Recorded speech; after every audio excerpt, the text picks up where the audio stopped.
വചനം തിരുവചനം. ഈശോയിൽ ഏറ്റവും പ്രിയപ്പെട്ടവരെ, ഇന്ന് നാം ചിന്തിക്കുന്ന വചനഭാഗം വിശുദ്ധ ലൂക്കായുടെ സുവിശേഷം 13-ാമത്തെ അധ്യായം 6 മുതൽ 9 വരെയുള്ള വചനങ്ങൾ. ഫലം തരാത്ത അത്തിവൃക്ഷം. അവൻ ഈ ഉപമ പറഞ്ഞു. ഒരുവൻ മുന്തിരിത്തോട്ടത്തിൽ ഒരു അത്തിവൃക്ഷം നട്ടുപിടിപ്പിച്ചു. അതിൽ പഴമുണ്ടോ എന്ന് നോക്കാൻ അവൻ വന്നു, എന്നാൽ ഒന്നും കണ്ടില്ല. അപ്പോൾ അവൻ കൃഷിക്കാരനോട് പറഞ്ഞു, 3 വർഷമായി ഞാൻ ഈ അത്തിവൃക്ഷത്തിൽ നിന്ന് ഫലം അന്വേഷിച്ചു വരുന്നു, ഒന്നും കാണുന്നില്ല. അത് വെട്ടിക്കളയുക, എന്തിന് നിലം പാഴാക്കണം? കൃഷിക്കാരൻ അവനോട് പറഞ്ഞു, യജമാനനെ, ഈ വർഷം കൂടെ അത് നിൽക്കട്ടെ. ഞാൻ അതിൻ്റെ ചുവട് കിളച്ച് വളമിടാം. മേലിൽ അത് ഫലം നൽകിയേക്കും. ഇല്ലെങ്കിൽ നീ അത് വെട്ടിക്കളഞ്ഞുകൊള്ളുക. പ്രിയപ്പെട്ടവരെ, ദൈവത്തിൻ്റെ വലിയ ഒരു കരുണയെക്കുറിച്ചും എന്നെക്കുറിച്ചുള്ള അവിടുത്തെ പ്രതീക്ഷയെക്കുറിച്ചുമാണ് ഈ വചനഭാഗം നമുക്ക് വെളിപ്പെടുത്തി തരിക. എന്നെക്കുറിച്ചുള്ള അവിടുത്തെ കരുതൽ, എൻ്റെ ദൈവത്തിന് ഞാൻ എന്തുമാത്രം പ്രധാനപ്പെട്ട വ്യക്തിയാണ്, എൻ്റെ ജീവിതം അവിടുത്തേക്ക് എത്രമാത്രം പ്രധാനപ്പെട്ടതാണ് എന്ന് ഈ വചനം വായിക്കുമ്പോൾ നമുക്ക് മനസ്സിലാകും. വളരെ വിചിത്രമായ ഒരു ഉപമയാണ് ഇത്. കാരണം മുന്തിരിത്തോട്ടത്തിൻ്റെ നടുവിലേക്ക് ഒരു അത്തിവൃക്ഷം കൊണ്ടുവന്ന് നട്ടുപിടിപ്പിക്കുന്നു. ഒത്തിരി പ്രാധാന്യം കൊടുക്കേണ്ട, വളരെ കെയർ കൊടുക്കേണ്ട ഒരു മുന്തിരിത്തോട്ടത്തിൻ്റെ നടുവിൽ അതിനേക്കാൾ പ്രധാനപ്പെട്ടതെന്ന് കരുതി ഒരു അത്തിവൃക്ഷം കൊണ്ടുവന്ന് നട്ടുപിടിപ്പിക്കുമ്പോൾ ആ കൃഷിക്ക് കൊടുക്കേണ്ട, മുന്തിരിത്തോട്ടത്തിന് കൊടുക്കുന്ന അതേ പ്രാധാന്യം, അതേ വളവും എല്ലാം ഈ അത്തിവൃക്ഷത്തിനും കൊടുത്ത് ഇതിനെ വളർത്തിക്കൊണ്ടുവരികയാണ്. ഇതിനെ വളർത്തിക്കൊണ്ട് വന്നിട്ടും ഇത് 3 വർഷമായിട്ടും അതിൽ ഫലങ്ങളൊന്നും ഈ കൃഷിക്കാരന് കാണാൻ പറ്റുന്നില്ല. അപ്പോൾ അവൻ കൃഷിക്കാരനോട് പറഞ്ഞു, ലൂക്ക 13:7, 3 വർഷമായി ഞാൻ ഈ അത്തിവൃക്ഷത്തിൻ്റെ ഫലം അന്വേഷിച്ച് വരുന്നു, ഒന്നും കാണുന്നില്ല. അത് വെട്ടിക്കളഞ്ഞേക്കുക എന്ന്. എന്തിന് നിലം പാഴാക്കുന്നു? ക്രിസ്ത്യാനിയായ, ക്രിസ്തു ശിഷ്യനായ, ദൈവത്തിൻ്റെ പ്രിയപ്പെട്ടവനായ എൻ്റെ ജീവിതത്തിൽ ഫലങ്ങളില്ലാതെ വരുമ്പോൾ നിലം പാഴാക്കുന്ന ഒരു വ്യക്തിയായി ഞാൻ മാറുന്നുവെങ്കിൽ, എൻ്റെ കുടുംബത്തിൽ ഞാൻ ഫലം കൊടുക്കാത്ത തരിശു ഭൂമിയെപ്പോലെ ഞാൻ ജീവിക്കുന്നുവെങ്കിൽ എൻ്റെ ജീവിതത്തിന് അർത്ഥമില്ല. എൻ്റെ ജീവിതം ഇതുപോലെ ആയി മാറുകയാണ്.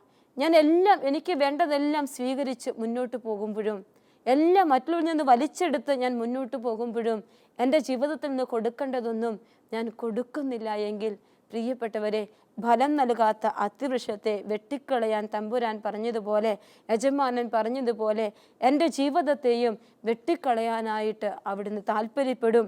അതുകൊണ്ട് എൻ്റെ ജീവിതത്തിൽ ദൈവം എന്തുമാത്രം പ്രാധാന്യം കൽപ്പിക്കുന്നുണ്ട് അത് ഞാൻ തിരിച്ചറിയണം.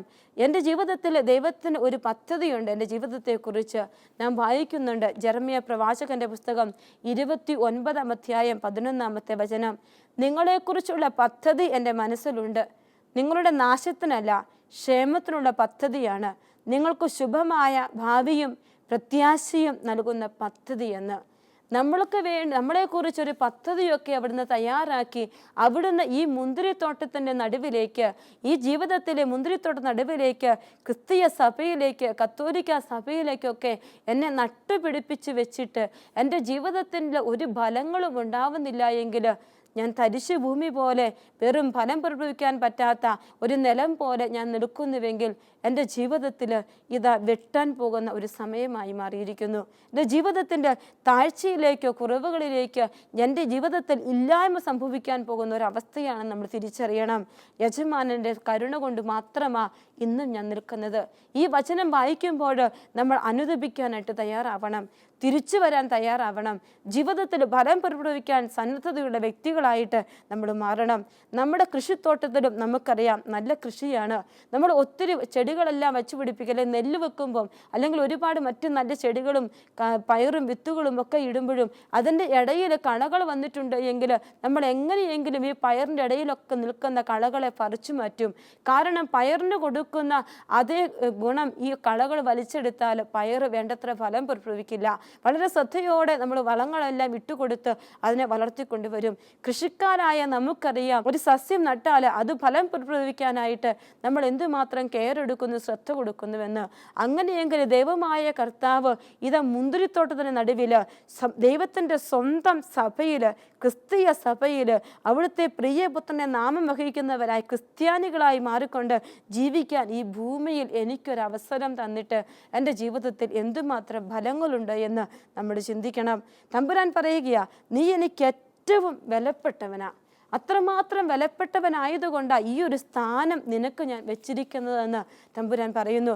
യെശയ്യാ പ്രവാചകന്റെ പുസ്തകം 45-ാമത്തെ അധ്യായത്തിൽ നമ്മൾ വായിക്കുമ്പോൾ നമുക്ക് കാണാൻ പറ്റും, നീ എനിക്ക് വിലപ്പെട്ടവനാ, നീ എനിക്ക് ബഹുമാന്യനാ എന്ന് തമ്പുരാൻ പറയുകയാ.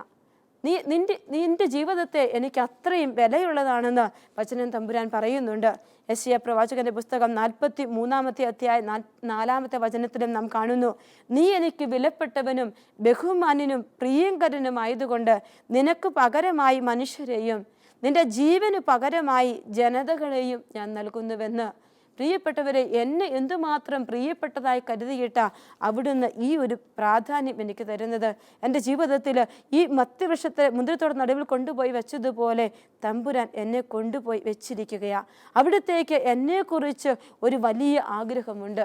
ജെറമ്യാ പ്രവാചകന്റെ പുസ്തകം 13-ാമത്തെ അധ്യായം 11-ാമത്തെ വചനത്തിൽ നാം ഇങ്ങനെ വായിക്കും, അരക്കച്ച അരയോട് ചേർന്നിരിക്കുന്നത് പോലെ ഇസ്രായേൽ ജനവും യൂദാ ഭവനവും എന്നോട് ചേർന്നിരിക്കണമെന്ന് ഞാൻ എത്രയോ അധികമായി ആഗ്രഹിച്ചുവെന്ന്. ദൈവത്തിൻ്റെ ഒരു വലിയ പദ്ധതിയാണ്, പ്ലാനാണ് എൻ്റെ ജീവിതത്തിലൂടെ വലിയ ഫലങ്ങൾ ഞാൻ പുറപ്പെടുവിക്കണമെന്ന്. എൻ്റെ ജീവിതത്തിലൂടെ അവിടുന്ന് ആഗ്രഹിക്കുന്ന ഫലങ്ങൾ പുറപ്പെടുവിക്കണമെന്ന് അവിടുന്ന് ആഗ്രഹിക്കുമ്പോൾ യെശയ്യാ പ്രവാചകന്റെ പുസ്തകം 5-ാമത്തെ അധ്യായത്തിൽ നമ്മൾ കാണും കർത്താവിൻ്റെ ഒരു മുന്തിരിത്തോപ്പിനെ കുറിച്ച്. ദൈവം ആ മുന്തിരിത്തോപ്പിനെ നട്ടു വളർത്തുകയാ. യെശയ്യാ പ്രവാചകന്റെ പുസ്തകം 5-ാമത്തെ അധ്യായം 1 മുതലുള്ള വചനങ്ങളിൽ നമ്മൾ ഇങ്ങനെ വായിക്കും, എൻ്റെ പ്രിയന് വേണ്ടി അവന് തൻ്റെ മുന്തിരിത്തോട്ടത്തിന് നേരെയുള്ള സ്നേഹത്തെ പ്രകീർത്തിച്ചുകൊണ്ട് ഞാനൊരു ഗാനം ആലപിക്കട്ടെ. സ്നേഹമാണ് മുന്തിരിത്തോട്ടത്തോടുള്ള സ്നേഹം, എന്നോടുള്ള തമ്പുരാൻ്റെ സ്നേഹം അവിടെ ഒരു ഗാനമായി രേഖപ്പെടുത്തിയിരിക്കുകയാണ്. വളരെ ഫലപുഷ്ടിയുള്ള കുന്നിൽ എൻ്റെ പ്രിയന് ഒരു മുന്തിരിത്തോട്ടമുണ്ടായിരുന്നു. അവൻ അത് കിളച്ച കല്ലുകൾ നീക്കി വിശിഷ്ടമായി മുന്തിരിച്ചെടികൾ നട്ടുപിടിപ്പിച്ചു. അതിൻ്റെ മധ്യത്തിൽ അവൻ ഒരു കാവൽ മഠം പണിതു. മുന്തിരിച്ചക്ക കുഴിച്ചിടുകയും ചെയ്തു. അത് വിശിഷ്ടമായ മുന്തിരിപ്പഴം നൽകുമെന്ന് അവൻ പ്രതീക്ഷിച്ചിരുന്നു. യെശയ്യാ 5:4 പറയുന്നു, എൻ്റെ മുന്തിരിത്തോട്ടത്തിന് വേണ്ടി ഞാൻ ചെയ്തതിലേറെ എന്താണ് ചെയ്യേണ്ടി ഇരുന്നത് എന്ന്. അത് പുറപ്പെടുവിച്ചത് കാട്ടുമുന്തിരിപ്പഴമാണെന്ന് വചനം എഴുതി വെച്ചിട്ടുണ്ട്. കാട്ടുമുന്തിരിപ്പഴം പുറപ്പെടുവിക്കുന്ന ഈ മുന്തിരിത്തോട്ടത്തെ ഓർത്ത് വേദനിക്കുന്ന ഒരു ദൈവത്തിൻ്റെ ഹൃദയം നമ്മൾ കാണുന്നുണ്ട്. ദൈവത്തിൻ്റെ ഹൃദയം വേദനിക്കുകയും കാട്ടുമുന്തിരിപ്പഴം പുറപ്പെടുവിച്ചതിനെ ഓർത്തുകൊണ്ട്. പ്രിയപ്പെട്ടവരെ, തമ്പുരാന് നമ്മളെക്കുറിച്ച് ഒരു വലിയ പദ്ധതിയുണ്ട്. നല്ല ഫലങ്ങൾ പുറപ്പെടുവിക്കുന്ന വ്യക്തികളായിട്ട് നമ്മൾ മാറാനായിട്ട് തമ്പുരാൻ ആഗ്രഹിക്കുന്നുണ്ട്. വീണ്ടും നമ്മൾ കാണും യെശയ്യാ പ്രവാചകന്റെ പുസ്തകം 27-ാമത്തെ അധ്യായത്തിൽ 2 മുതൽ 5 വരെയുള്ള വചനങ്ങളിൽ, അന്ന് മനോഹരമായ മുന്തിരിത്തോട്ടത്തെക്കുറിച്ച് പാടുവിൻ, കർത്താവായ ഞാനാണ് അതിൻ്റെ സൂക്ഷിപ്പുകാരൻ എന്ന്. കർത്താവായ ഞാനാണ് അതിൻ്റെ സൂക്ഷിപ്പുകാരൻ, ഞാനതിനെ നിരന്തരം നനയ്ക്കുന്നു. ആരും നശിപ്പിക്കാതിരിക്കാൻ ഞാൻ അതിന് രാപകൽ കാവൽ നിൽക്കുന്നു. എനിക്ക് ക്രോധമില്ല. മുള്ളുകളും മുൾച്ചെടികളും മുളച്ചു വന്നാൽ ഞാൻ അവയോട് പൊരുതും. ഞാൻ അവയെ ഒന്നിച്ച് ദഹിപ്പിക്കും. അവയ്ക്ക് എൻ്റെ സംരക്ഷണം വേണമെങ്കിൽ എന്നോട് സമാധാന ഉടമ്പടി ചെയ്യട്ടെ, എന്നോട് സമാധാനത്തിൽ കഴിയട്ടെ എന്ന്. മുന്തിരിത്തോട്ടത്തെക്കുറിച്ച് ദൈവം പറയുകയാ, ഞാനാണ് അതിൻ്റെ കാവൽക്കാരൻ, ഞാനാണ് അതിൻ്റെ സൂക്ഷിപ്പുകാരൻ, ഞാനാണ് അതിനെ നിരന്തരം നയിക്കുന്നത് എന്ന്. അത്രമാത്രം ഞാനാകുന്ന ഈ മുന്തിരിത്തോട്ടത്തെ, ഈ അത്തിവൃക്ഷത്തെയൊക്കെ തമ്പുരാൻ ഇത്രയും പ്രാധാന്യം കൽപ്പിച്ച് വളർത്തിക്കൊണ്ടുവരുമ്പോൾ എൻ്റെ ജീവിതത്തിൽ നിന്ന് അവിടുന്ന് ആഗ്രഹിക്കുന്ന ഒരു ഫലം പുറപ്പെടുവിക്കണമെന്ന് അവിടുന്ന് എന്നോട് ഇന്ന് ആവശ്യപ്പെടുകയാണ്.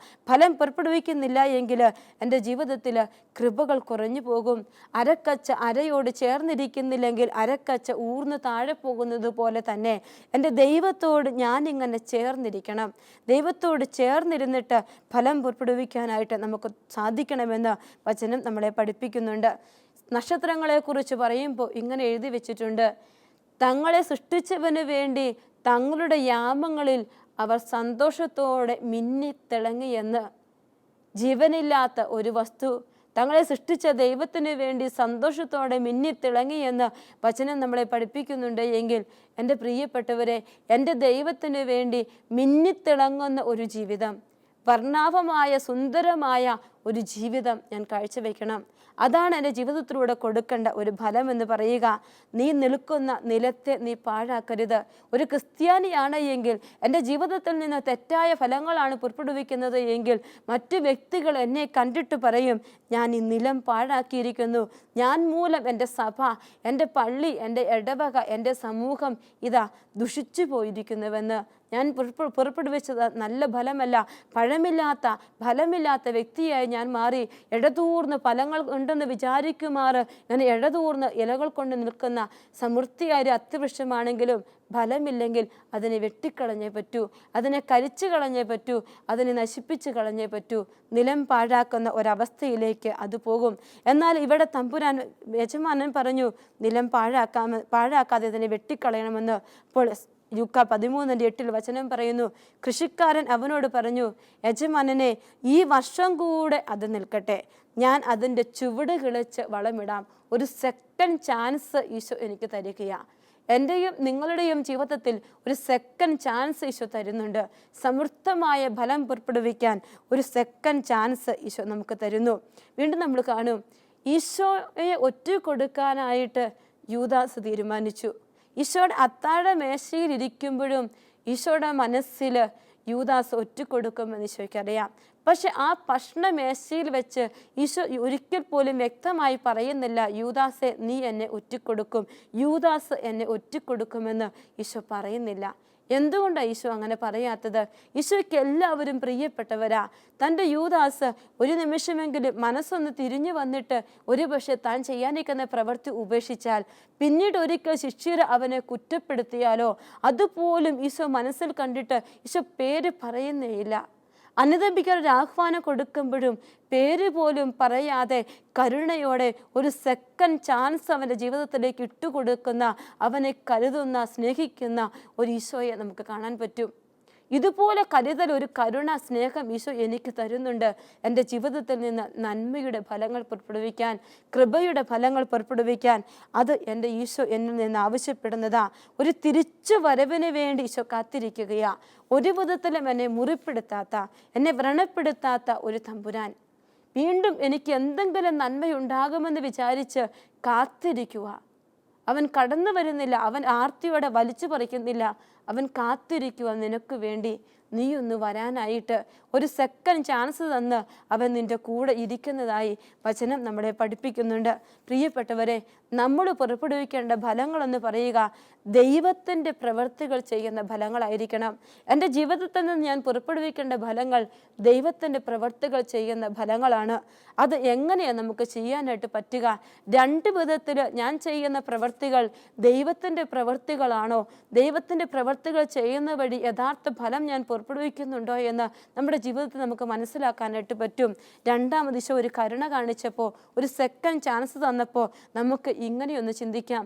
നമ്മുടെ സ്വാഭാവികമായ പ്രവർത്തനങ്ങൾ, കടമ നിർവഹണങ്ങൾ, അന്യതന്നെ ജീവിത മാതൃകകളൊക്കെ, ജീവിത കാര്യങ്ങൾ, ജീവിത കൃത്യങ്ങളൊക്കെയുണ്ട് നമ്മുടെ ജീവിതത്തിൽ. രാവിലെ നേരം വെളുക്കുമ്പോൾ മുതൽ ഒരുപക്ഷെ രാത്രി വരെ ജോലിയിലായിരിക്കും നമ്മൾ. ഒത്തിരി തിരക്കുകളുള്ള വ്യക്തിയാവും, ഒത്തിരി അധ്വാനിക്കുന്ന വ്യക്തിയാവും, കൈകൾ കൊഴിഞ്ഞു പോകുമാറ് വേദനിക്കുന്ന വ്യക്തികളാവും. പ്രിയപ്പെട്ടവരെ, ഈ ഒരവസ്ഥകളെയെല്ലാം ഓരോ കൊച്ചു നിയോഗം വെച്ചിട്ട് ഈശോയുടെ വേലയായ ആത്മാക്കളുടെ രക്ഷയ്ക്ക് വേണ്ടി ഒന്ന് സമർപ്പിച്ചാൽ എൻ്റെ ജീവിതത്തിൽ, ഈ സാധാരണ ജീവിതത്തിൽ ഒരു ഫലം ഞാൻ പുറപ്പെടുവിക്കും. ദൈവകൃപയുടെ ഒരു ഫലം, ദൈവപ്രവൃത്തിയുടെ ഒരു ഫലം ഞാൻ പുറപ്പെടുവിക്കും. ഞാൻ കഞ്ഞി വെക്കുവാണോ, ഈശോയോട് ചേർന്നിട്ട് പാപിയുടെ മാനസാന്തരത്തിന് വേണ്ടി കാഴ്ചവെച്ച് ഞാൻ ഫലം പുറപ്പെടുവിക്കാൻ തുടങ്ങുമ്പോൾ ഒരു പക്ഷേ വലിയ വലിയ കാര്യങ്ങളൊന്നും ചെയ്യാൻ എനിക്ക് പറ്റിയില്ലെങ്കിലും എൻ്റെ ഈ അടുക്കളയിൽ ഇരുന്നു കൊണ്ട് ഞാൻ ഈ പ്രവൃത്തി ചെയ്യുമ്പോൾ എൻ്റെ ഈശോയുടെ ഫലം ഞാൻ ഈശോയുടെ പ്രവൃത്തി ഞാൻ ചെയ്യുന്നു, എൻ്റെ ജീവിതത്തിൽ നിന്ന് യഥാർത്ഥ ഫലങ്ങൾ പുറപ്പെടുവിക്കുന്നുവെന്ന് തമ്പുരാൻ നമുക്ക് മനസ്സിലാക്കി തരുന്നുണ്ട്. രണ്ടാമത്തെ പ്രവൃത്തി എന്ന് പറയുക, ദൈവത്തിൻ്റെ പ്രവൃത്തി. എൻ്റെ ജീവിതത്തിൽ എനിക്ക് അനുഭവപ്പെടുന്ന സഹനങ്ങളുണ്ട്, ഒത്തിരി സുഹൃതങ്ങളുണ്ട്. ഞാൻ ചെയ്തു കൂട്ടുന്ന കുറേ അധികം സുഹൃതങ്ങളുണ്ടാവും, സഹനങ്ങളുണ്ടാവും, എനിക്കറിയാം ഒരു വ്യക്തിയെ ഈ 50 ദിവസത്തെ നോയമ്പ് മുഴുവൻ ദിവസവും ഉപവാസം എടുത്ത് വെള്ളം മാത്രം കുടിച്ചിട്ട് അവൾ തമ്പുരാൻ്റെ സന്നിധിയിലേക്ക് വലിയ ബുദ്ധിമുട്ടുകളും സഹനങ്ങളൊക്കെ വന്നപ്പോൾ അതെല്ലാം ചേർത്ത് വെച്ചിരിക്കുകയാണ്. എനിക്ക് ഒരു നന്മയുടെ ഫലം പുറപ്പെടുവിക്കണം, ദൈവത്തിൻ്റെ കൃപ എൻ്റെ ജീവിതത്തിലേക്ക് വരണം. ആ ഒരു ചിന്തയോടെ അവൾ അനേകർക്ക് വേണ്ടി പ്രാർത്ഥിക്കാനിട്ട് തുടങ്ങി. തൻ്റെ പ്രിയപ്പെട്ട ഭർത്താവിൻ്റെ മാനസാന്തരത്തിന് വേണ്ടി പ്രാർത്ഥിക്കാൻ തുടങ്ങി. ഈ സഹനങ്ങളെല്ലാം കാഴ്ചവെച്ച് ഈശോയ്ക്ക് വേണ്ടി സമർപ്പിച്ചപ്പോൾ ഉപരി കൃപ അവളുടെ ജീവിതത്തിലേക്ക് വന്നു. 4 വർഷമായിട്ട് കിട്ടാത്ത കാനഡയുടെ വിസ ഈശോ റെഡിയാക്കി കൊടുക്കുന്നു. 5 വർഷമായിട്ട് പ്രാർത്ഥിച്ചിട്ട് ലഭിക്കാത്ത കുഞ്ഞിനെ ഈശോ കൊടുക്കുന്നു.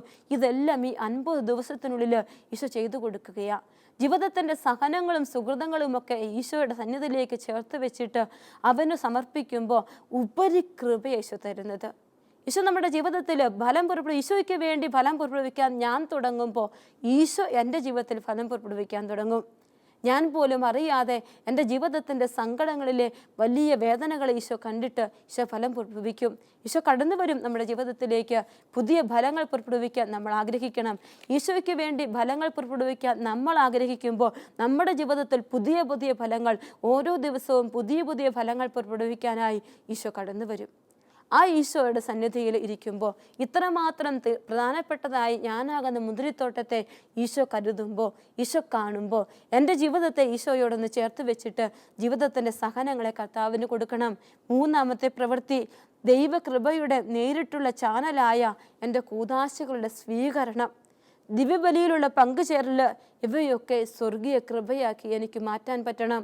എൻ്റെ ജീവിതത്തിൽ എനിക്ക് ദൈവം തന്നിരിക്കുന്ന, സഭയിലൂടെ തമ്പുരാൻ തന്നിരിക്കുന്ന ഈ കൂദാശകളുടെ എല്ലാം സ്വീകരണമുണ്ടല്ലോ, അത് ദൈവപ്രവൃത്തിയുടെ ഫലം പുറപ്പെടുവിക്കാനുള്ള ഒരു ചാനലാണ്.